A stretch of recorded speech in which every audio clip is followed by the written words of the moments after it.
ফিফিআর এর মালের উপর আর কোনো মাল নাই। যদিও সিপিবিসি আছে, পিভিসি আছে, থ্রেড পাইপ আছে, যদিও ওই জিনিসগুলো দিয়ে কাজ করার পর আপনি কখনোই গ্যারান্টি দিতে পারবেন না। আর যদি আপনি ফিফিআর মাল দ্বারা কাজ করেন, আমি আমার জায়গা থেকে বলি আপনি সর্বোচ্চ গ্যারান্টি দিয়ে আসলে কাজগুলা করতে পারবেন। যদি ভালো মাল হয়, দক্ষ মিস্ত্রি দ্বারা আপনি কাজগুলা করেন, তাহলে আমি বলতে পারি 2050 বছরে আপনার ওই বিল্ডিং এ হাত দেওয়া লাগবে না। যদিও হয়তোবা লাইনগুলো মিস্টেক হয়, ওইটা হচ্ছে ভিন্ন হিসাব, কিন্তু এই মালগুলো আসলে লিকেজ করার কোনো চান্সই নাই। তো যারা আসলে নতুন ভবন করতেছেন বা নতুন বাড়ি করার চিন্তা ভাবনা করতেছেন, তো আমি আমার জায়গা থেকে বলবো যদি ভালো মাল হয়, দক্ষ মিস্ত্রি হয়, আপনারা ফিফিআর দিয়ে কাজগুলো করবেন। কারণ ফিফিআর একদম লং টাইম লাস্টিং করবে। যদি 2050 বছর আসলে আপনার এই জিনিসগুলোর কিছুই হইব না।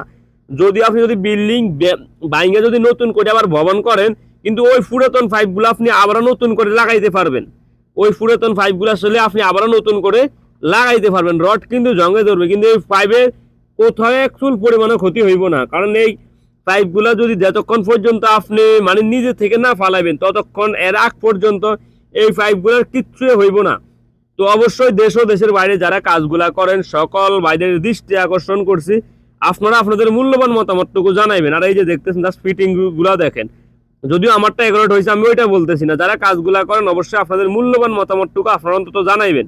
আর যারা বাড়ির মালিক আছেন, হয়তোবা অনেকেই ভাবতেছেন ভাই লং টাইম যাতে লাস্টিং দিব, কি মাল দিয়ে কাজগুলা করা যায়। তবে আমি আমার জায়গা থেকে বলবো আপনি ফিফিআর মাল দ্বারা কাজগুলা করেন, অবশ্যই ওই ক্ষেত্রে আপনি দক্ষ মিস্ত্রি দ্বারা বা দক্ষ কারিগর দ্বারা কাজগুলা করাইবেন, যেটাতে আপনি 2050 বছরে আপনি পরবর্তীতে হাত দিতে হইব না।